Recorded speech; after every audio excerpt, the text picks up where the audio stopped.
Hello, everyone, and welcome to Talk Nerdy. Today is Monday, July 12th, 2021, and I'm the host of the show, Cara Santa Maria. And as always, before we dive into this week's show, I do want to thank those of you who make Talk Nerdy possible week after week. Remember, Talk Nerdy is and will always be, as long as I'm producing this little show, 100% free to download, and that is because of the support of wonderful people just like you. This week, I want to thank Mary Neva, Rob Schreck, Pasquale Gelati, Brian Holden, Christopher Pitts, Daniel Lang, David J.E. Smith, June Sapara, Ulrika Hagman, and Robert Christ for their support of the show. If you would like to pledge on an episodic basis, even as little as $1, all you've got to do, and also they allow you to do it in your own currency, so it doesn't have to be in American dollars. All you've got to do is visit patreon.com/talknerdy. And you can learn more. You can also find out everything you need to know at my website, carasantamaria.com, or at the show's website, talknerdy.com. All right, let's dive into this week's episode. It's a fascinating one. So I had the opportunity to sit down with author and historian of 20th century American fiction and culture, Audrey Clare Farley. Now, she has special interests in science and religion, and now she's a full-time writer, but she used to teach literature at the University of Maryland College Park, where she also got her PhD in English. Now, she's written for several outlets, but she shares with us her first book. It's called The Unfit Heiress, The Tragic Life and Scandalous Sterilization of Anne Cooper Hewitt. And of course, we're going to dive into it. There's so much even just in that title, but this is a story that you may or may not have heard. Very likely you haven't heard it. I hadn't heard it, about a 1930s millionaire heiress whose mother secretly sterilized her, A, to try and deprive her of the family fortune, but B, to really, it was really a marker of the time. You know, this was the early American eugenics movement. And so there's a lot to unpack with this one. It's a fascinating and horrifying story, and of course, an important one to not forget. So without any further ado, here she is, Audrey Clare Farley. Well, Audrey, thank you so much for joining me today. Thanks for having me. So I'm super excited to talk about your new book, The Unfit Heiress, The Tragic Life and Scandalous Sterilization of Anne Cooper Hewitt. And before we dive too deep into Anne's story, because I think that's where we'll be spending most of our time contextualizing her and her life, I was hoping that we could talk a little bit about you. So you are, I guess, an English PhD, and you work as a historian of fiction and culture. So what is a historian of fiction do? Like you study fiction, and is it really about the authors who wrote them? Is it about the context of when these stories were told? You know, where do you tend to kind of focus your scholarship? Well, I trained as an English literature scholar, and I think that everyone who studies literature is a historian of sorts, because you are thinking about the culture in which books were produced, how they are engaging in the debates of their time, and, you know, their relevance in history. And so it was my background in literary studies that really encouraged my interest in 20th century America. And while I focused on fiction, I, did a lot of work in just understanding the U.S. Over the course of the 20th century, which is how I came to this topic. You know, it's interesting because, I don't know, maybe it's not that interesting, but as somebody who studies fiction, you ended up writing a nonfiction book that really is, it's a deep history, it's a contextualization, like I mentioned, it's a criticism, and it really voices a lot of concerns about the treatment of women at the time. And so I'm wondering, as somebody who has studied English literature your whole life, was your intention and your hope to become a nonfiction writer? No, that surprised me. Okay. Yeah. And, part of my turning to this kind of work was, I had graduated, I had left teaching in large part for personal reasons. My family moved back to our hometown, and, there are no academic jobs around here. And so it really wasn't my intent to write this book, but I had been doing a lot of reading about eugenics, and I stumbled across Anne's story. And I was just so shocked that there had not already been a book or even a film about it. It was so interesting, just because of how sensational it was, but also because it was so historically significant, as I'm sure we'll talk about. And so, I wasn't planning on writing this book. It just kind of happened to fall into my lap, and I knew I had to do it. So let's dive in then. Let's talk about this important story that you told. And I think the hardest thing for me when I interview people who tell beautiful and important stories on the show is, how do we have a conversation about the story without giving away too much of the book, right? But at the same time, this is nonfiction. This is a historical story about a real person, and you can go online and you can try to piece things together, but of course, not at the level of scholarship that you were able to do with all of your deep research. So let's tell her story here in this space together, but at the same time, just, I guess, stop me or don't go there if you're like, no, no, no, you have to read the book, because that part's so important. Right. Um, I'm okay with giving things away. Okay, good to know. I'm always so nervous about that. But I think that obviously it's not just going to be about Anne. It's going to be about the zeitgeist. And I think that's going to be an important conversation to be had, and also how it relates to kind of where we are culturally today, and sort of some of the lessons learned. So this is a story that took place, what was it, in the 1930s? Yes. Okay. And Anne Cooper Hewitt was an heiress, but she was deemed to be feeble-minded. That was an Mhm. actual medical term at the time. Yes. Okay, so tell me a Yes. little bit about that. So Anne was the daughter of Peter Cooper Hewitt, who was from the famous Cooper family in New York. So a very established, prominent family. Her father was an inventor. He invented a mercury vapor lamp and gained a sizable fortune from that. And he also inherited a lot of money from his father, Peter Cooper, who was considered by some to be the patriarch of New York City, who rubbed elbows with the Rockefellers and the Vanderbilts and had many prominent friends. And so Anne was born to him and a woman named Marion Cooper Hewitt. Now, she was a love child. Her father was already married when she was born, and they didn't marry until she was about 3 years old, when he had divorced his other wife. Okay. Do you know, had he had children with his No. other wife? Okay, so they were able to keep the scandal a little bit under wraps because of that. Right. Okay. And probably the affair would have just continued. I believe Peter's wife knew about it. And it really wasn't until Anne came along that he and his wife decided, there's no point in keeping this marriage going. And so they divorced, and he quickly wed Anne's mother. And he died tragically when Anne was only 7. And her mother raised her. And as I talk about in the book, she had a very tragic and abusive childhood. Her mother always resented her, looked at her as an ugly duckling and a moron. And partly that was because Anne was a medically needy child. She had been born severely premature. And she was colicky. She had to wear a truss. And the mother sort of looked at her as this defective from the day she was born. And the mother was also somewhat of a partier. And people called her a gold digger. She was always trying to marry up. She had 5 husbands over the course of her life. Anne's father was husband number 3. And so she always looked at Anne as sort of cramping her lifestyle. So Anne And ended up being her only child?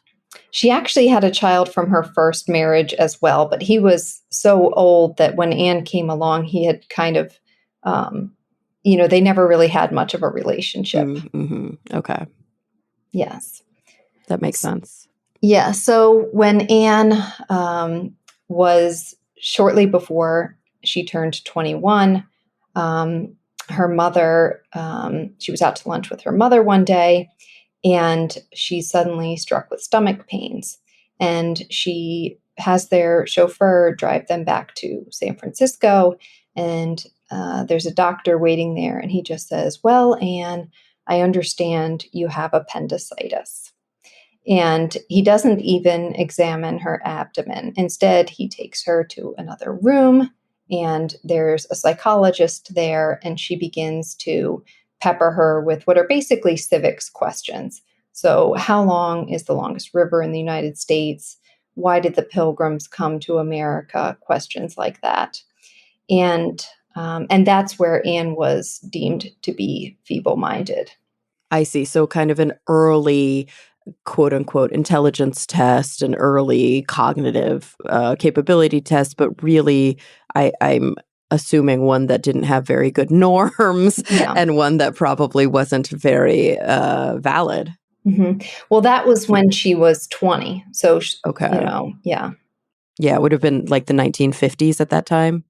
That would have been in 1934. Oh, you're right. You're right. She was born. So 1930s is when all of this occurred. She was actually born in Right. the tens and the teens. Okay. Yes. Gotcha, Yes. gotcha. Sorry about that. No. That's helpful. So yeah, this was very early in the intelligence testing movement, and of course, as we know, I might have talked about on the show before, but definitely some of my own research has enlightened me about the intelligence testing movement early on was actually very much authored by eugenicists and very much had an agenda to prove the superiority of whites and of course I say that in air quotes, and to kind of separate out people based on social class and other defining factors. The intelligence testing movement early on definitely was written and developed with a very specific purpose in mind, hmm unfortunately. That's right. Ugh, and so but this was a rich white woman, and so she was a little bit um I guess captivating for individuals. So she goes into this dark room. She's peppered with these questions that she couldn't possibly know the answer to. Whether she was she educated? She was educated. And Okay. the reason why she didn't answer those questions, according to her court testimony later, is that she just thought that they were asinine. She didn't understand what was going on. Right. She's like, I have a pain in my abdomen. Why are you Yeah. asking me about the longest river? Yeah. So she was educated mostly by governesses and by private tutors, and she she would call upon a lot of those individuals later to prove that she wasn't feeble-minded, that in fact, she had these highbrow literary tastes. She read Shakespeare and Dante and all of these people. So she definitely would appeal to her education and her class as a way of proving that she wasn't feeble-minded. Interesting. So this kind of first judgment of quote feeble-mindedness came from a psychologist who, for whatever reason, was hired, I'm assuming by mom, but in conjunction with this physician who it sounds like it was a ruse. Oh, you don't feel well. Let's take you into this kind of dark room. Let's give you this quote psychological examination. She's like, "What are you doing? I'm not feeling well." And then what followed?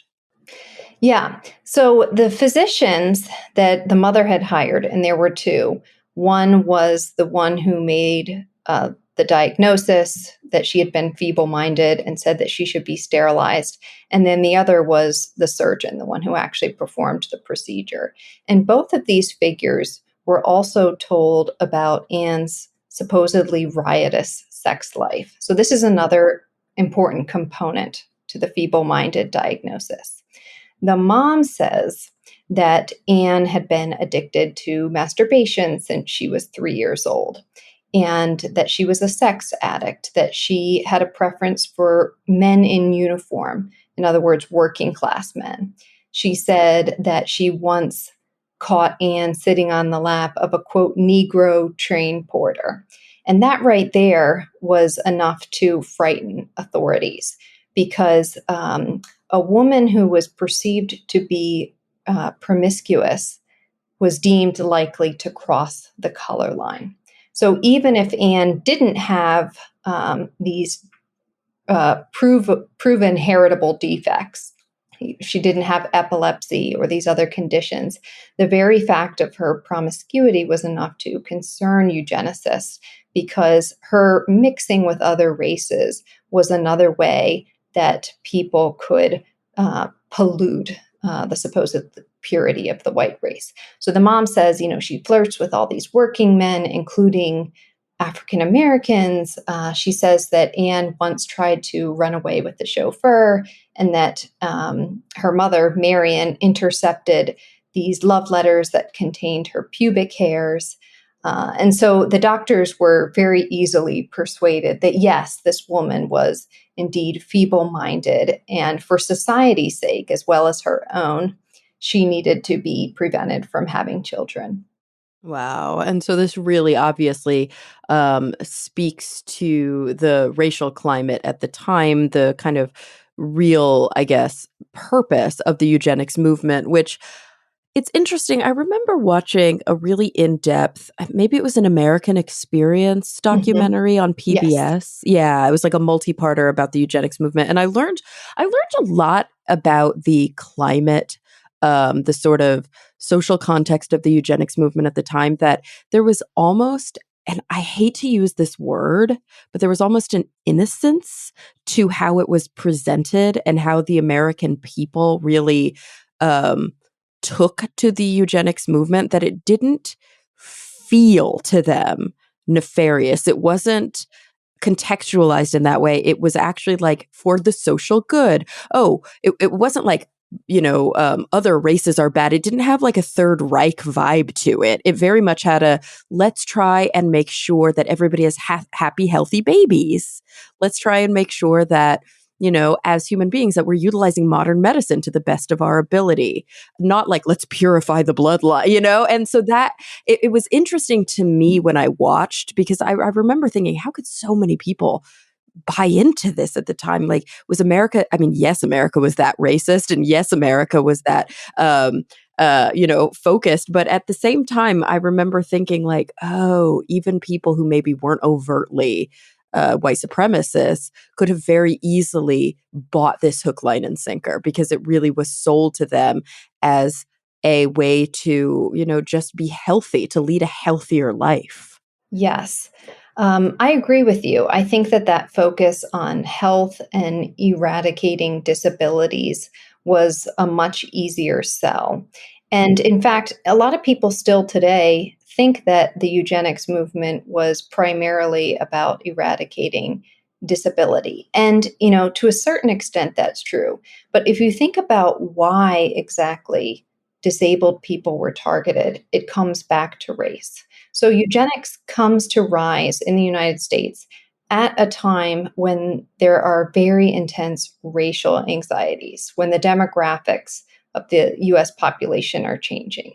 So there's the Great Migration, which is the movement of African Americans from the rural South to the industrial North. There's also a lot of immigration from Eastern European countries. And so people were very afraid for the future of the white race.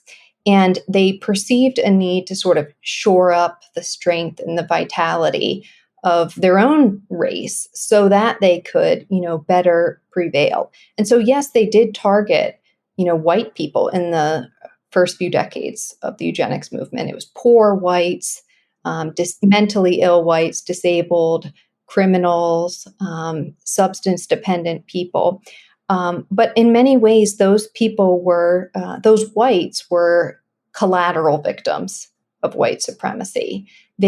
People thought we need to purge the white trash from our own ranks. So just because whites were targeted, often for their disabilities or their other socially undesirable characteristics, it was still very much about race.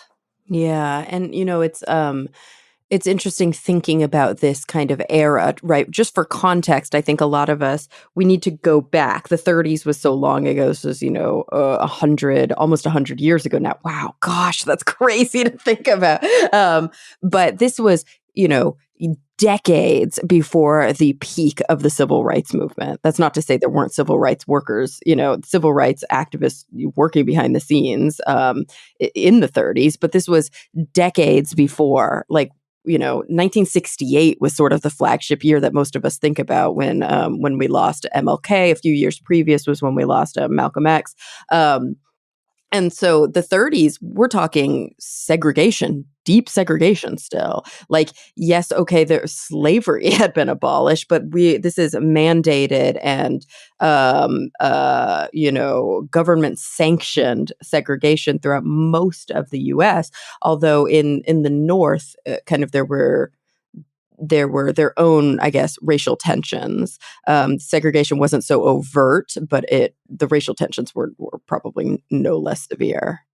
Yeah, it's interesting. In the North, there really developed fears of people who, quote, passed. So the light skinned African Americans who might look white enough to pass as white. And passing was thought to be an enabler of the kind of racial mixing that eugenicists were eager to prevent. Wow. And of course, this takes us back to Anne. So it seems like the real kicker, the real linchpin, the thing that kind of pushed these physicians over the edge to say, yes, we absolutely need to sterilize this woman and take away, without her consent, her right to reproduce, is because mom is telling us that there's a real risk here that she could have sex with a Black man and produce Yes. offspring. Yes. That's really what it came down to. Yeah. I mean, they had their little junk intelligence test, but I think it really did hinge on Anne's supposed sex crazedness and like you said, her likelihood of breeding with someone of another race. Wow, wow. And so at this time, I'm interested. Did in your historical research, and of course, it's very hard to get into the mind of somebody of a different era and to try and really understand their own thought process. But was this sort of a collaboration between mom and the professional or the people in positions of power? Was there a little bit of influence from the people in positions of power to mom, or was mom really exerting that influence on those individuals to say, let's do this? Like, where did the kind of spark or the initiation come from?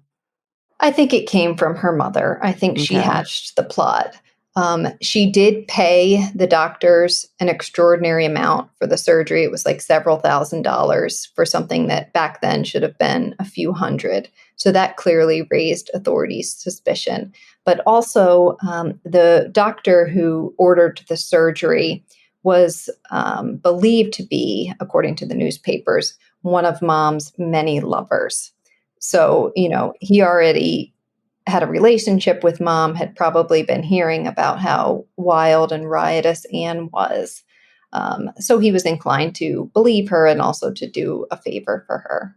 Right. And of course, that kind of shows that there's a kind of strange irony here, and that the thing that mom seems to have feared most about her daughter is kind of maybe a part of herself that she wasn't terribly proud of or that she hadn't faced. And that was her kind of promiscuity, which at the time in the 30s, there was a little bit of like a women's lib movement. There was a little bit of like a kind of, yes, we're wearing the pants, and yes, we have our rights, but at the same, and yes, we just got the vote recently, but at the same time, of course, sexism was like rampant still. Like, this was not solved overnight. Yes, and eugenicists were very sophisticated and savvy about adapting their language and logic to the times. So at the turn of the century, which was probably before eugenicists had really, reached its high watermark, but at that point, women's sexuality was still very feared. Then we have the 20s, liberation, the flappers, and all of that.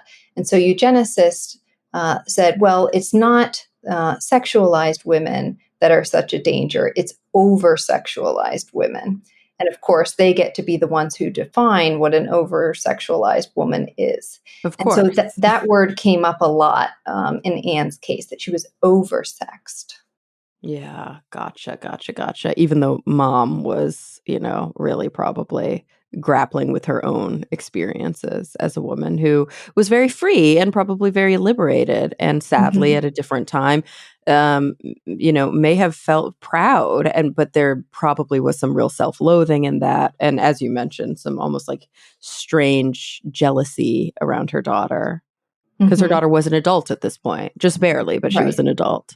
Yeah. And that of course is another interesting component to this story, because if she had been a child, I mean, gosh, that's not to say it would have been any better. I don't know if it would have been better, worse, or equally as abhorrent, but if she had been a child, mom probably would have had, I don't know, more legal rights to make medical decisions for her daughter. But because her daughter was an adult, that being deemed mentally feeble was very important, right? Well, the surgery actually took place just a few months before Anne achieved majority, so shortly before her 21st birthday.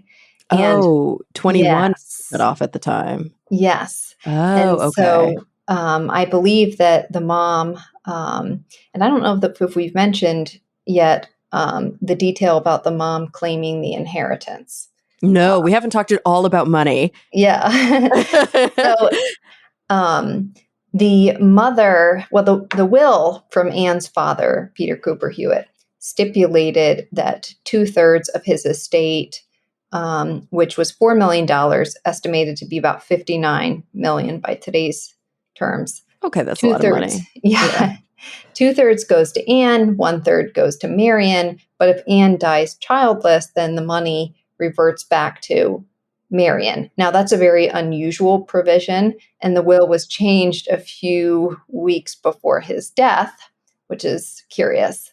And so Anne's story was that the mom was doing this to deprive her of the family money, and that it was just a few months before she became an adult and legal in the eyes of the law, at which point Marion would have no further say over her medical care.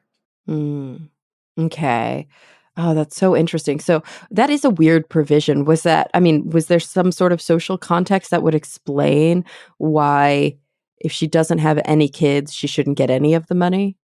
It was really curious to me, and from Uh-huh. reading the newspaper accounts of the time, others seem to think that it was an unusual Mm, provision as well. okay. So really, it sounds like what he was trying to do is ensure that his lineage was cared for, yet it doesn't really make a lot of sense to like revert it back to his widow, should the daughter not have kids, because the daughter was still younger and had a longer life ahead of her. Yeah, I think that he was so sickly that he was just being influenced by Marion towards the end Right. of his life. Right. It's kind of unclear what his ailments were. He had some abdominal issues, I think cancer, and he was just so debilitated in the last few months of his life that it's hard to think of him having full consent to whatever he signed. Okay. And so this will is, they both know what it says, I'm assuming. Did Anne know what it said? I believe so. Okay. All She right. certainly did, after her surgery, and she hired a lawyer. And Yeah. I'm not sure exactly when she found out, but I had the impression that she knew all along. Gotcha. And so, she's deemed mentally unfit. She's deemed feeble-minded. And, this transition between the physician having the psychologist present, doing this kind of sneak attack, non-informed consent, because of course this is the 30s, so this is before Nuremberg, and this is before any sort of um, ethics boards, so we didn't have a requirement for informed consent, at least not to the robust extent that we do today. So she sits for this psychological exam that's kind of like sprung on her without her permission and is deemed, obviously, by a ruse to be mentally unfit. The transition between when this happens and when she has the surgery, like, how did that go down? So when she had been rushed back to San Francisco with stomach pains, and the doctor, of course, he doesn't examine her. She just gets the psychologist test, and she's told to come back 4 days later for an appendectomy to have her appendix removed, which is very curious to anybody who knows about appendicitis because it's often a very acute condition, right? My husband had his appendix taken out, and it was like within hours you have to get that Yeah, it's thing an out. emergency surgery. Yeah. Right. So that was a curious detail. And so my hunch is that the mother did something to make her unwell, like put something in her drink to sort of set this plot in motion. So Anne does come back 4 days later, and she thinks she's getting her appendix removed. And indeed, she does have her appendix removed, but the surgeon also takes out her fallopian tubes. Mm-hmm. Mm-hmm. And do they tell her at the time? No. So Okay. it's while she's convalescing that she hears nurses talk about their, quote, idiot patient. And they're talking about her as if she was a mental case. And she reflects back on, things that her mother has said over the years, for instance, that she would make a terrible mother. And she just kind of begins to piece things together and realizes with horror what her mother has done. Mm-hmm. Wow. It's like there's a real bitter irony here that obviously you would think that one of the defining characteristics of somebody who is not, and again, not that this would justify this type of horrific surgery, but that one of the defining characteristics of somebody who has like severe cognitive deficits is that they wouldn't be able to self-reflect. And to hear the nurses talk about her in such a way and say, they're talking about me. And little do they know, I understand everything they're saying. Mm-hmm. Ugh, that's heartbreaking. I think it is very heartbreaking.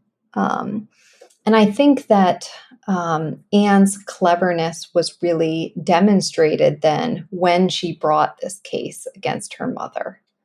And the mother was clever herself in that she was framing Anne's feeble-mindedness as a sexual threat, right? She really leaned into that detail about the, quote, Negro train porter. And Anne did the same thing by saying, well, in not so many words, it's not me who is unfit for motherhood. It's my mother. Look at what a bad mother she is. She's a partier. She squandered my inheritance my whole life. She's the one that has this addiction to men in uniform. And so she too was sort of exploiting these cultural anxieties that existed. And of course, this just made for, great tabloid and news coverage. This was like Jerry Springer for the 1930s. People just ate it up. Yeah. And that's really like why this story, or not why, but this story did really capture the imagination. This was not, it's interesting that you mentioned at the very beginning that you were quite surprised that there was no kind of book length historical record of this, that there was no like intense documentary that you found or anything like that, like good scholarship on this, because it's not like there's not news clippings. It's not like this wasn't everywhere at the time. It was the Kardashians of the era. Like people were obsessed. Mm-hmm. It's very interesting to me that the New York Times covered this case about 50 times in 1936. And it received so much more coverage than Buck v. Bell, which was the sterilization case involving a Virginia woman that went all the way to the Supreme Court. I think I may have read that the New York Times only did one story on that case that year.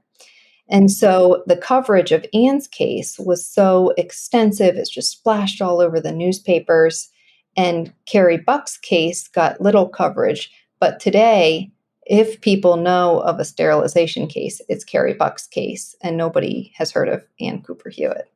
Isn't that funny that there's kind of the momentary fascination and obsession with the things that are very, very splashy and maybe just lend themselves better to media coverage because the the individuals involved are willing to sit for interviews because they like to have their photographs taken, because there's a lot of people who want to sit and talk about this stuff, and because of course it captures the imagination in a like kind of grotesque obsessive way, whereas of course the experience or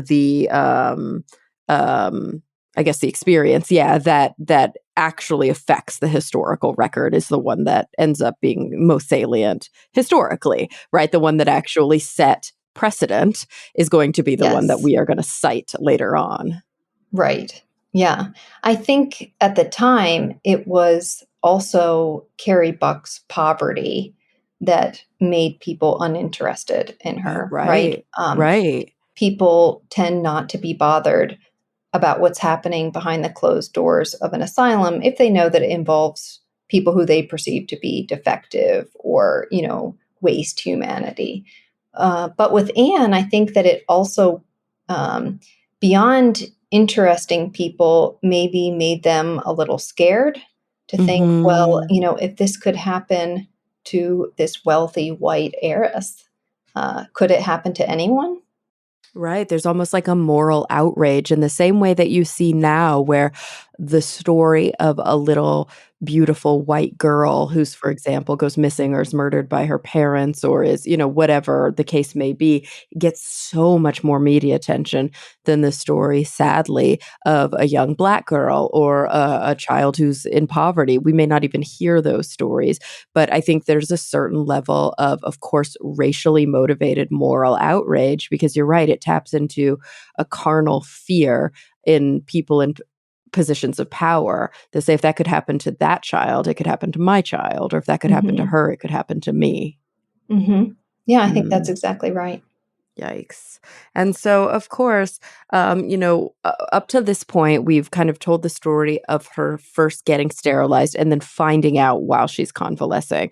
But then the legal battles begin because she is, of course, not so mentally defective as to not be able to hire her own counsel and to, put together a massive legal defense and say, this should not have happened to me. Like not just that there was an assault on her personally, but there was an understanding. There was a real fundamental appreciation that this was not morally justified, that her rights were taken from her. She had the right to make children if she decides she wants to.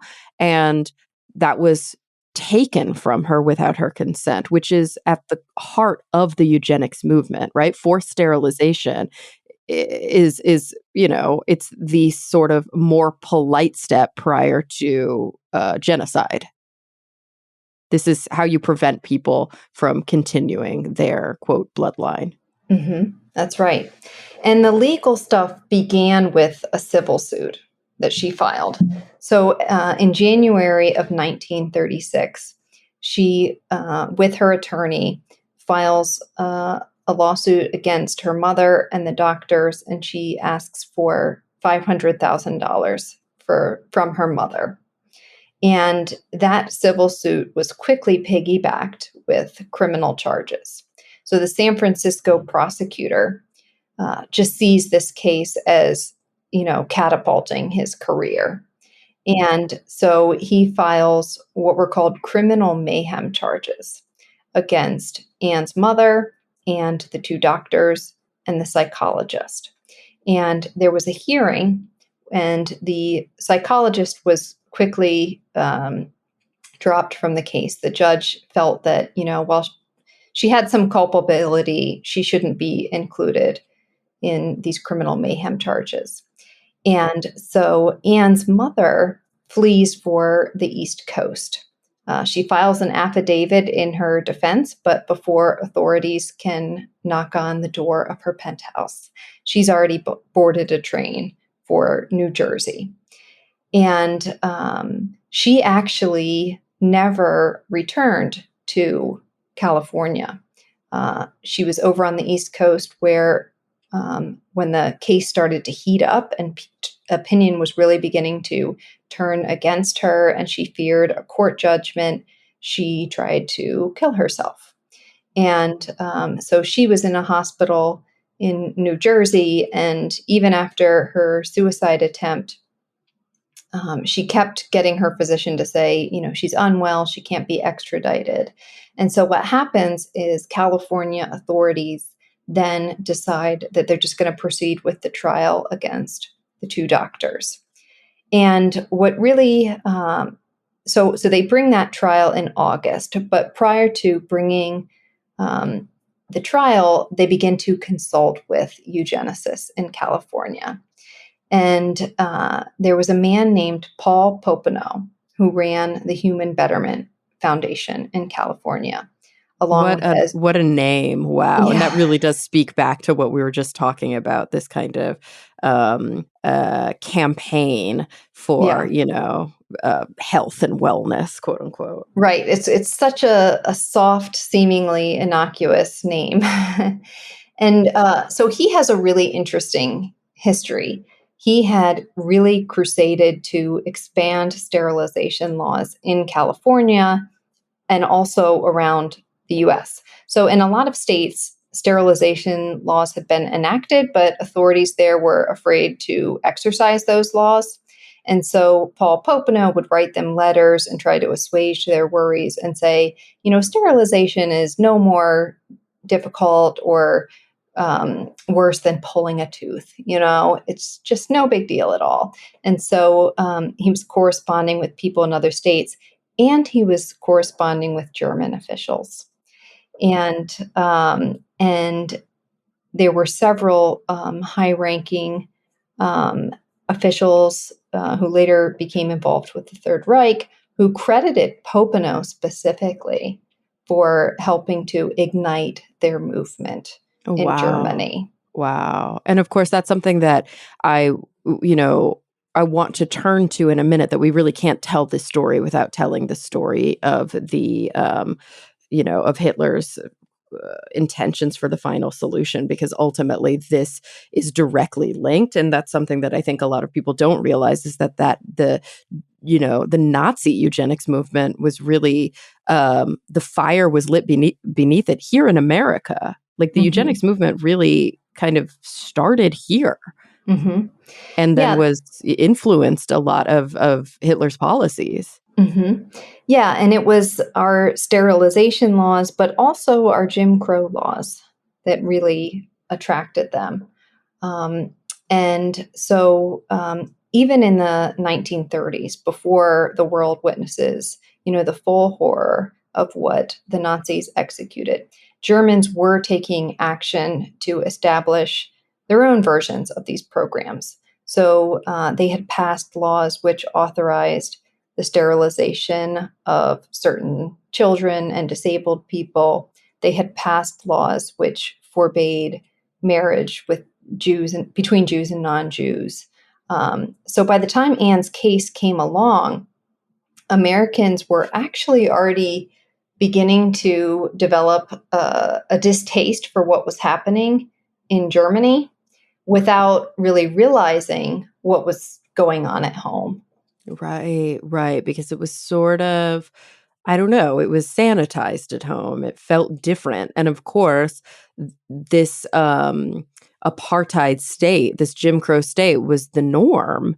And so it probably didn't, sadly, except for the people who were horrifically affected by it, which was, Black people in our country, to sort of rich whites, this idea probably didn't strike them because it was just the way you live. Mm-hmm. Yeah, and I think that a lot of what was happening in asylums, which is where these sterilizations were taking place, that's another curious detail about Anne's case, is that it had happened in private practice and the court wasn't really sure what to do with that. So the laws that had been passed had authorized sterilization in state institutions where a director had declared somebody to be feeble-minded. And because it's happening behind those closed doors, a lot of people just didn't know, that tens of thousands of Americans had been sterilized. And it really wasn't polite conversation. So it was just sort of out of sight, out of mind. And it, in many cases, wasn't until Anne's case came along that people even realized that these numbers of people were being operated upon. And so, this Anne's story specifically captured people's imaginations for some of the reasons that we talked about. Obviously, it became like the gossip of the town. It became front page news. People were just eating this up. It was kind of like the reality television programming of its time. But the question I guess I have is, what were was it mixed reactions? Did this raise awareness about the negative consequences of the eugenics movement, or was it sort of status quo? And people were like, "Yeah, this is crazy, but I agree with it." Like, where were people's moral judgments lying at the time? Or were they all over the Mhm. place? Yeah. Well, I think it was the hardest to understand how ordinary Americans felt because they did not get the chance to have their views printed in newspapers. But what I did find was that in the immediate days after the criminal case was filed, so this is in January of 1936, the San Francisco Examiner published this little forum where these community leaders offered their views. So they had like a prominent Jewish leader and a Catholic and, people from different faiths and traditions. And the opinion was pretty split um, on whether or not Anne's sterilization was lawful as well as moral. But as the case went on over the year, and by the time that the trial took place in August of that year, I think that the opinion had really turned against her. And I believe that's because of the mother persuading people that she really was a sex maniac and she was a danger to society in that way. I think that when Americans had anxiety about Germany and what they were seeing there is that they seemed to see the Germans doing things to an entire class of people, right? Um, and in their minds, um, Anne's sterilization was different. It wasn't because she was a certain race or even that she had inherited any physical disability, but that she was misbehaved. She was unruly, and those criteria for many people were sufficient. Right. So in their minds, she deserved it. She had it coming. And of course, it just goes to show that legal proceedings that um uh, these types of life altering judgments don't happen in a vacuum. They are a product of their time, and it's so easy to tap into the fears of the general public, especially when it comes to um, uh, moral outrage. I mean, it's funny that in my mind I'm linking this story specifically to the kind of satanic panic of the 1980s and the stories that we hear about young boys being sentenced, or even the Central Park Five, or like all of these very specific stories where we see these young boys being sentenced to horrific uh, punishments simply because you're able to tap into a cultural panic around religion or around race or around sex. These kind of puritanical and supremacist values are so easily manipulated, and sadly there are always victims of this social movement. There are always people who are harmed because of it. Yeah, I think that that's so interesting that you raised that example writing this book has really exposed to me how much homophobia, just like ableism, is ultimately rooted in white supremacy. So a lot of the language that is deployed against gays and trans people today reflects the very same racial anxieties that we saw during eugenics. So eugenicists didn't like gays for a few reasons. Number one, they thought of them as emasculating the race. So we talked earlier about, they wanted to strengthen the white race and make it more virile. And gays, just like disabled people, were perceived to be undermining that effort. And the other thing is just that gay people are not reproducing the white race. And those kind of, that logic still persists today.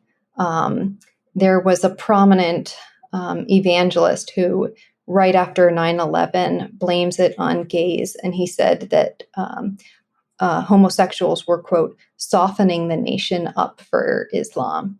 So the danger of gays to this figure is that they are undermining the white Christian nation. Yeah.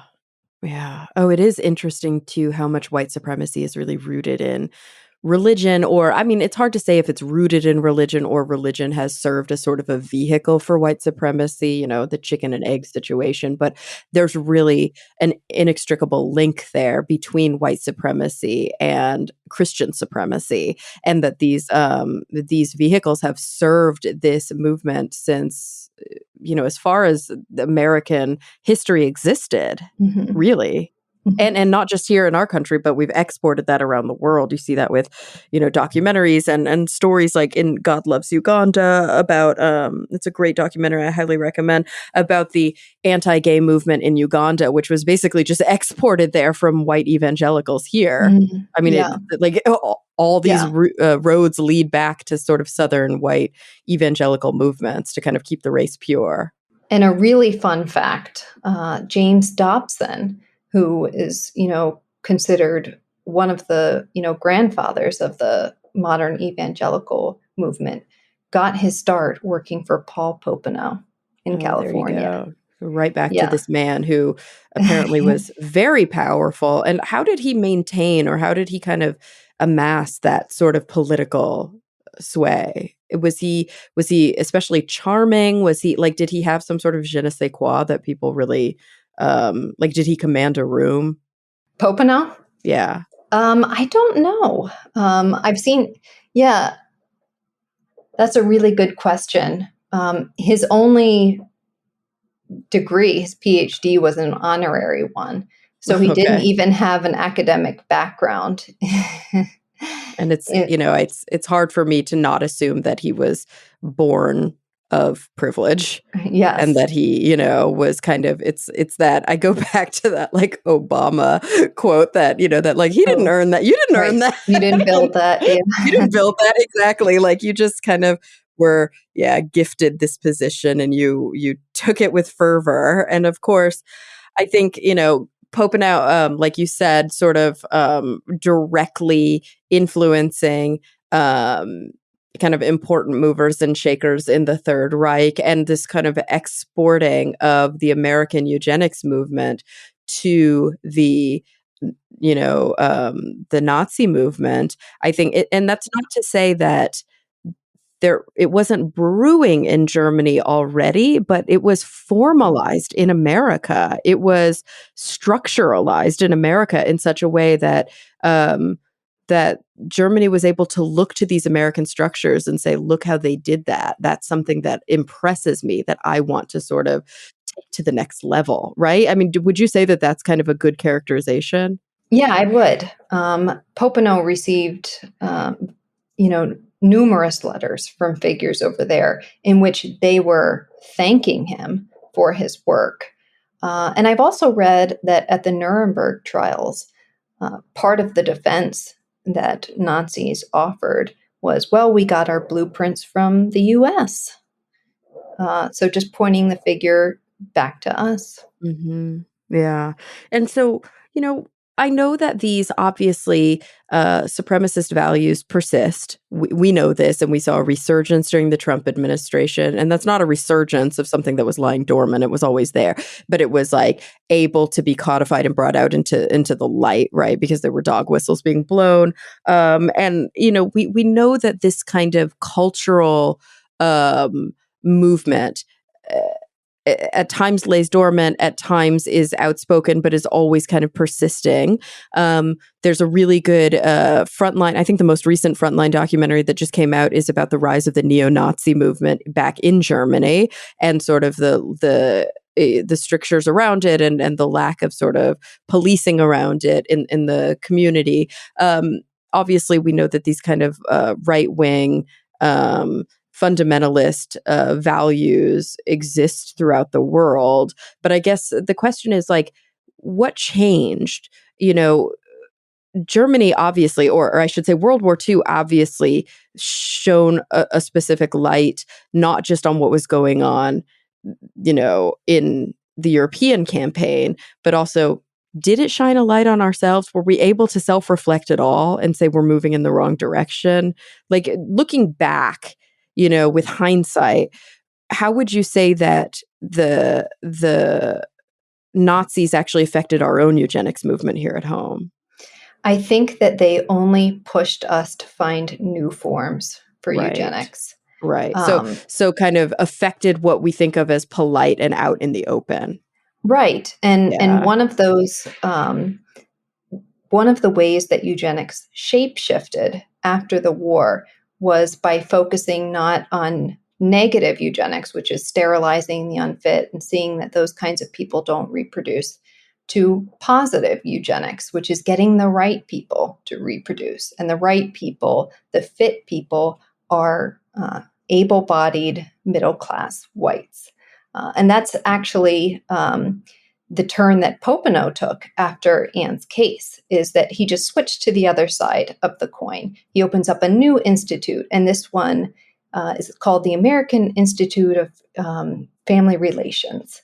And it sounds very, swell, except it's all about getting white women to reproduce by removing any kind of barriers to like marital conflict. So that included couples counseling, and all those people that had made intelligence tests in the past just begin to make these marital compatibility tests for white people.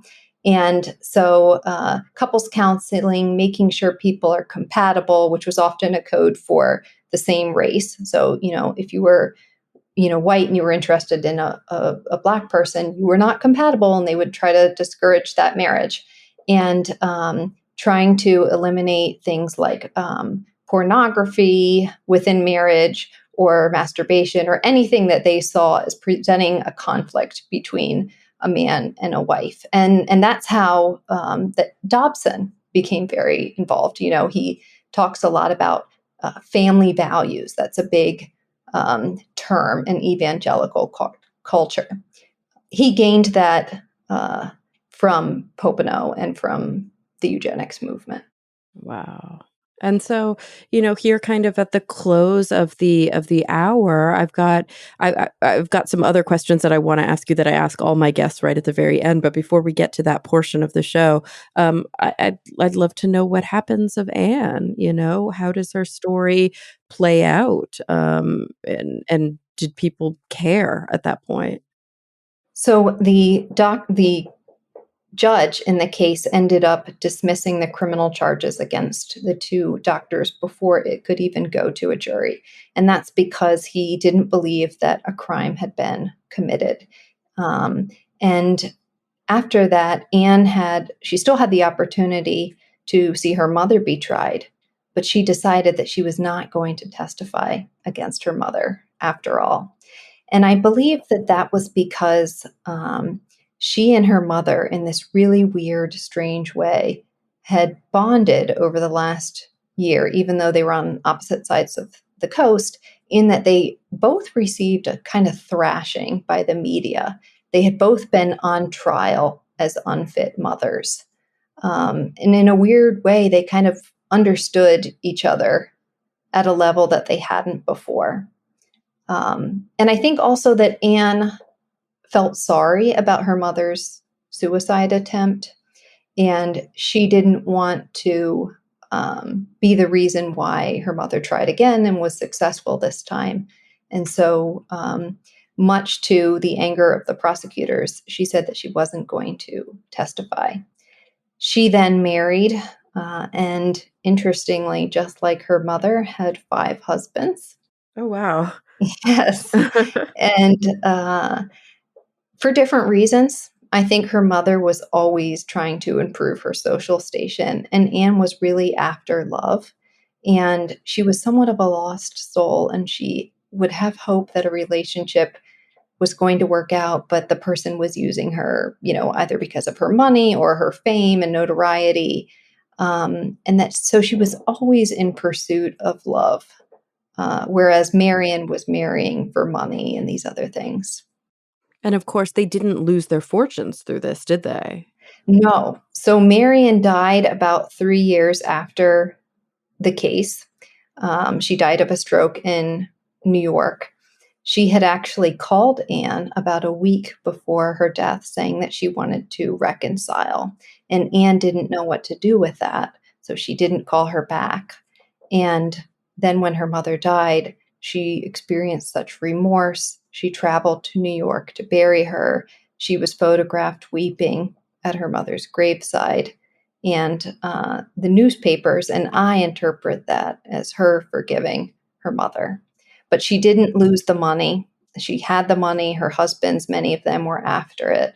And so she kind of, never really achieved that happiness. It was very tragic. Yeah, no, I mean it's a tragic story at a personal level. It's a tragic story at a cultural and societal level.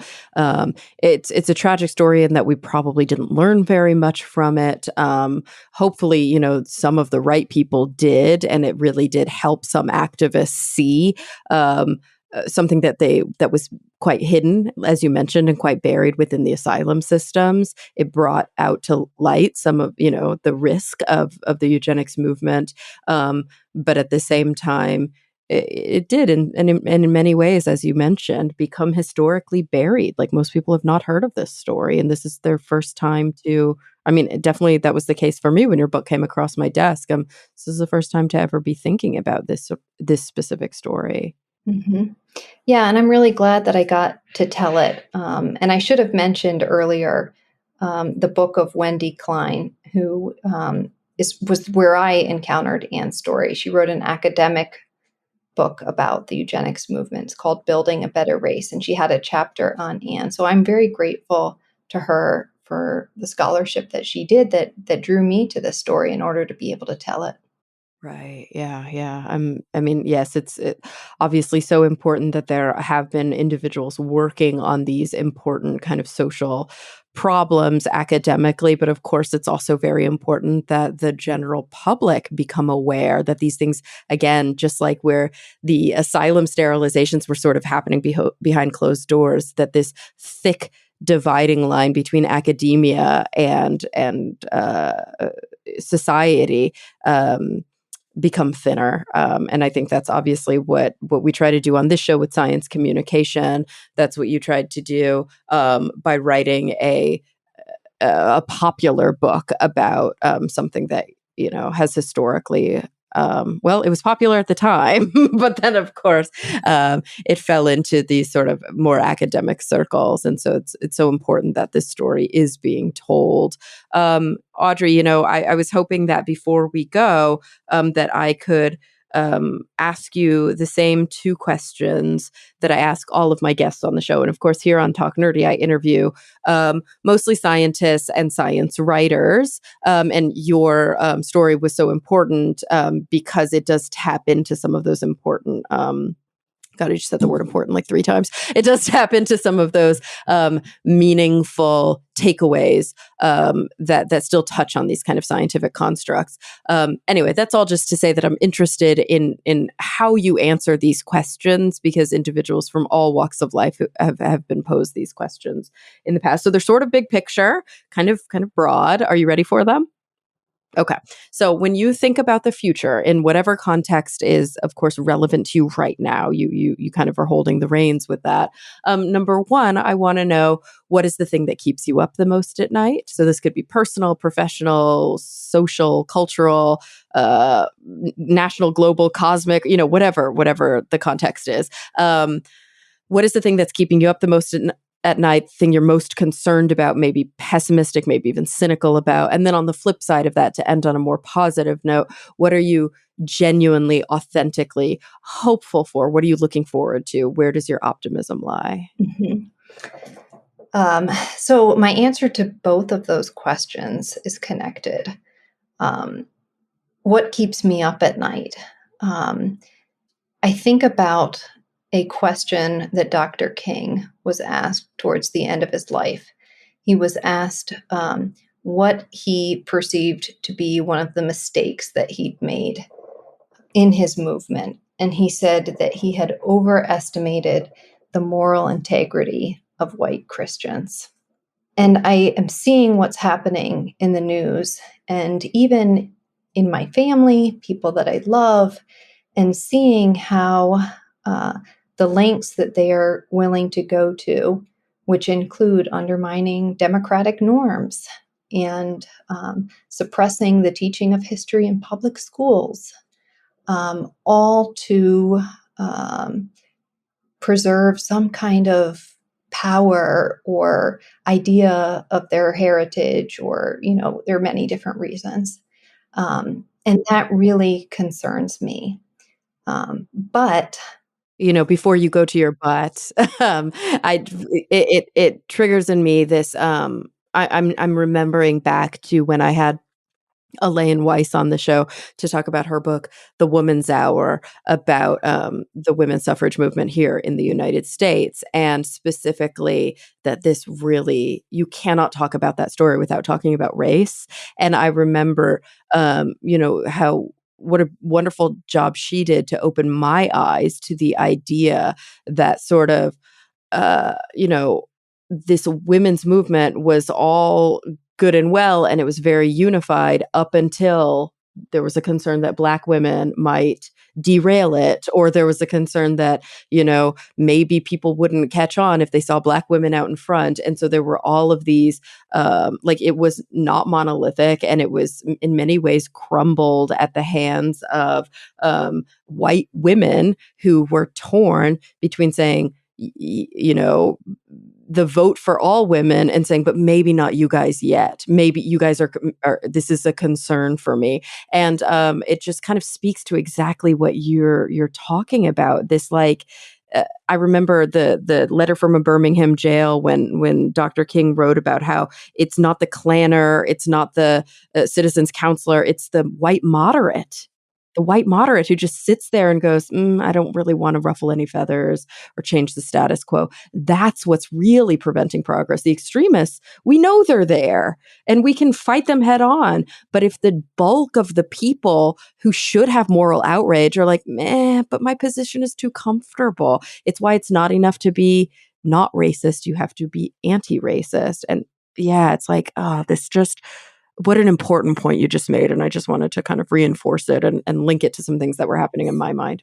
yeah, and on that note, a lot of these bills that are cropping up in state legislatures about what's allowed to be taught in schools say that you're not allowed to cause mental anguish of students. So white comfort is setting the limits of our engagement with history. It's insane. Yeah. What I'm hopeful about is the religious left. And I say that as somebody who is not religious, even though I grew up religious, but as a historian who is kind of seeing what I perceive to be a swelling, a movement building. We have figures like Raphael Warnock and AOC and Cori Bush who are talking about their faith in the public square in a way that really excites me as as a non-religious person, because I think that they have the tools and the means to sort of to call out a lot of the hypocrisy on the religious right, and to also bring a kind of energy and hope and idealism to politics, to progressivism that we all need. Yeah. Yeah. Oh, Audrey, thank you so much for your time today. I think that this conversation had so many layers, and my hope is that individuals who are listening today continue to think about these difficult topics and that we sort of are able to apply this very specific story that captured the imagination of individuals in the 1930s to how we live our lives today, what has changed and what really hasn't, and think sort of anew about how much more we have to go. So thank you so much for taking the time, for writing the book. First of all, everybody, the book is The Unfit Heiress: The Tragic Life and Scandalous Sterilization of Anne Cooper Hewitt. Audrey, thank you so much. Thank you. It's a pleasure. And everyone listening, thank you for coming back week after week. I'm really looking forward to the next time we all get together to talk nerdy.